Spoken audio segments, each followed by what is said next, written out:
Today we're going to talk about aftercare treatments, the most important part of your sobriety. What is your plan for aftercare? There's tons of them out there. Maybe you're planning to go through withdrawals. Maybe you've been through the withdrawal phase. Physically, you're starting to feel a little bit better. A lot of people don't plan for the aftercare phase. Some people believe that, once you're physically off the drugs and you're physically off the alcohol and you're physically starting to feel better, that, they're in the clear. And that just couldn't be farther from the truth. The withdrawal phase is terrible. It sucks. But it's not even close as hard as aftercare is going to be. The work that you're going to put into your aftercare to become the person you want to become and to stay off the drugs and to build a person that you love is going to be much harder than your withdrawal phase. Hard in the sense that you're going to have to keep doing these things daily. They're simple tasks that you're going to have to do over and over again to build the person you want to be, as opposed to withdrawals, which is hard because it's just fucking painful. It sucks. There's tons of different aftercares out there. What I'm doing and what I did to stay sober isn't going to work for everybody. I'm not throwing every aftercare off the table. I'm telling you what worked for me and what didn't and why. When you're planning an aftercare, there's tons of different options. There's outpatient therapies. You can do the AA/NA group stuff. You can see a therapist, a psychologist. If you're coming off of opiates like me, there's Suboxone treatment, methadone treatment. A lot of those I don't agree with. None of them work for me. I do know people that have benefited from all of those aftercare treatments, and I see their benefits. If you're going to choose one of those aftercares, I urge you, please, to work on yourself also. Find a path for personal growth on top of those aftercare plans. I think there's a hole in a lot of them where, for me personally, when I was going through those aftercare treatments, the therapists and the AA groups or the outpatient therapies, where I wasn't really personally growing as a person. And I was mostly circulating around my problems, talking about my problems, listening to other people's problems, and it didn't seem beneficial to me. And like I said, I'm not taking it off the table. I find people to find it beneficial to stay sober. But that's not the ultimate goal here, guys. Eventually, you're going to be sober. And you're going to have a few years under your belt. And who you are as a person is what matters. Where have you ended? Where did you land? Have you physically become better? Have you mentally become better? Do you love the person that you are? A lot of these programs are going to teach you to stay sober. They're going to keep you sober. But they're not going to improve you as a person. They're not going to make you change who you are inside. And if you're like me and you had hatred towards yourself and you didn't like yourself physically, mentally, you had some sort of problem, whatever it was when you were growing up or somebody hurt you, these programs are not going to help you work through it. None of them worked for me. Building myself as a person, making an aftercare program where I could do something to build my self-esteem, to build my self-confidence, and create a person that I loved physically and mentally is what changed my life. That's what took me to the point of, I don't want to use drugs and alcohol because it's bad and because it affects me negatively, to I don't want to use drugs and alcohol because I love myself so much that I don't need a break from who I am. And that's the truth. And that's where Iron Aftercare was created. It's because I found weightlifting. And I don't want to make it so narrow like that to just say weightlifting, because I mean exercise. Something to improve yourself physically. All of us can benefit from physically getting into better shape. A lot of people might say like, oh, I don't want to look like that. I don't want to be muscular. I don't really care to have a six pack. Like I like my body. Like this body positivity shit. Like that's cool, but if you gave a person two options, you go up to a guy and says, hey, you could wake up tomorrow morning looking like this guy with the abs, or you could wake up like this guy over here with the 40-inch waist with a gut. Every one of them is going to choose abs. Don't lie. What I'm saying is that every single one of us can benefit from physically improving ourselves. And I did immensely.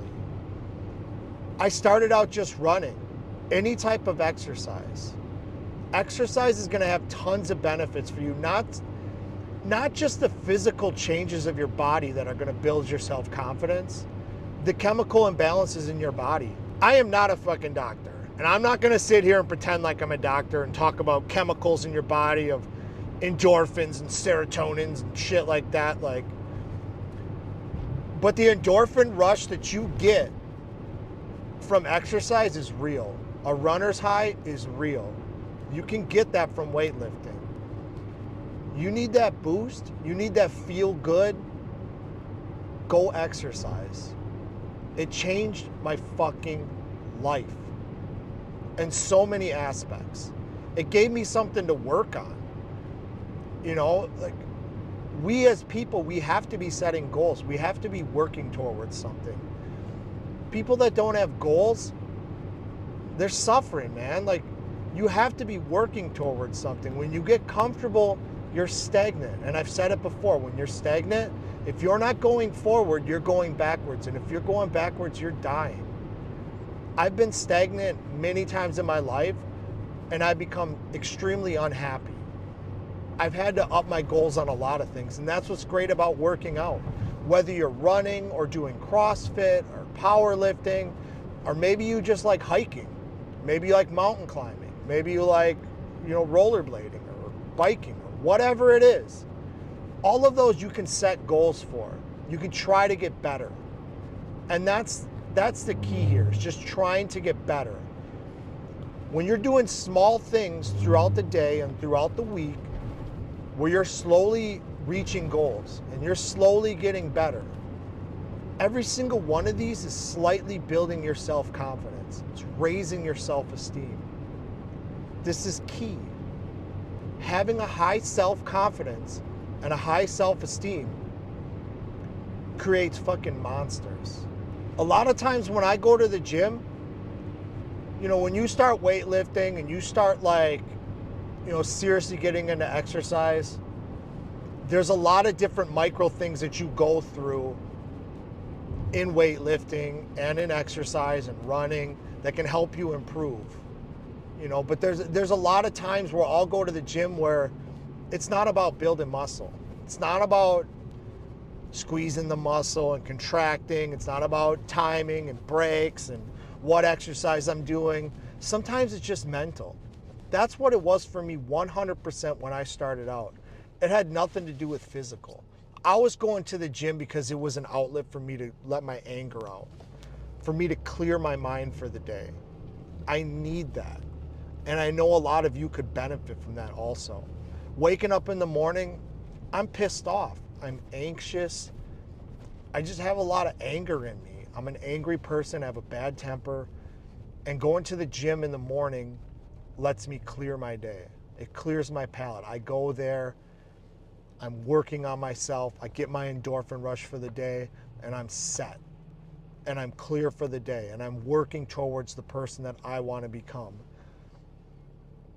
And that's big in sobriety. It's big to me. And a lot of people underlook that. Who you are in sobriety sets an example for people that are trying to get sober. And that's what I push so much. I'm trying to build the best person that I can become, so that when people come into sobriety and people come up to me and I share my story and I say, hey, I'm sober, I want people to look at my life and be like, that is fucking awesome. That is what I want. I'll do anything to get that. And that comes from building yourself as a person. A lot of people have hatred towards their addiction for that part of their life. And I do in parts. I did a lot of bad things to a lot of people that didn't fucking deserve it. And for that, I feel bad and I'm sorry. But the reality is that I would have never became the person I am today if it wasn't for addiction. I would have never started weightlifting had it not been for addiction. I would have never been so successful in my career. I would have never had the family that I have, the confidence that I have, the things that I have, if it wasn't for addiction. I would still be that fucking person that hated his body. I needed the addiction. I needed to suffer. I needed that sobriety time for me to suffer and for me to grow as a person. And it completely changed my life. And all of that happened just from weightlifting. Guys, when you're coming off of drugs or alcohol and you're planning your withdrawal phase, plan through your aftercare phase. And like I said, they may not work for everybody. What I do may not work for everybody. If AA is not working for you, try something else. But staying sober and getting years of sobriety under your belt is not, that's a part. The other part is growing as a human and becoming the person that you love. This is your chance. This low part of your life is your chance to improve yourself as a person. This is your chance to grow. We grow in hard fucking times, not when things are going good. When things are down and out and your fucking back's against the wall, that's where we grow as people. That's where we become fucking bulletproof. I love you guys. Have a good day. If you guys like the content, subscribe, like, comment. I'm out.